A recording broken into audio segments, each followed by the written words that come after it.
प्रत्यक्षं दत्तमसि त्वमेव केवलं कर्तासि त्वमेव केवलं धर्तासि त्वमेव केवलं हर्तासि त्वमेव सर्वं खल्विदं ब्रह्मासि त्वं साक्षादात्मासि नित्यं ऋतं वच्मि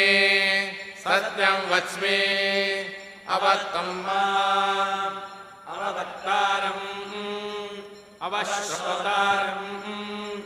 अवदातारम् अवधातारम्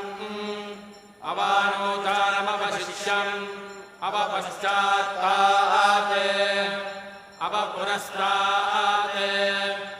अवोत्तरात्तात् अवदक्षिणात्तात् अवचोर्ध्वात्तात्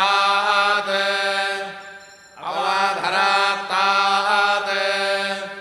सर्वतो मां पाहि पाहि समन्तात्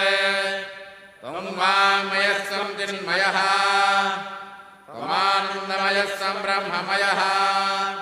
त्वं सच्चिदानन्दाद्वितीयोऽसि त्वं प्रत्यक्षं ब्रह्मासि त्वं ज्ञानमयो विज्ञानमयोऽसि सर्वं जगदिदं तत्तो जायते सर्वं जगदिदं तत्तस्तिष्ठति सर्वं जगदिदं त्वयिलयमेष्यति सर्वं जगदिदं त्वयि प्रत्येति त्वं भूमिरापो नलो निलो नभः त्वं चत्वारि वाक्पदानि त्वं गुणत्रयातीतः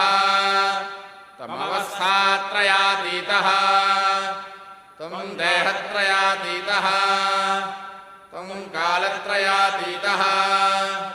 त्वं मूलाधारस्थितोऽसि नित्यं त्वं शक्तित्रयात्मकः त्वां योगिनो ध्यायन्ति नित्यं त्वं ब्रह्मा त्वं विष्णुस्त्वं रुद्रस्त्वमिन्द्रस्त्वमग्निस्त्वं वायुस्त्वं सूर्यस्त्वं चन्द्रमास्त्वं ब्रह्मभूर्भुवः सुवरो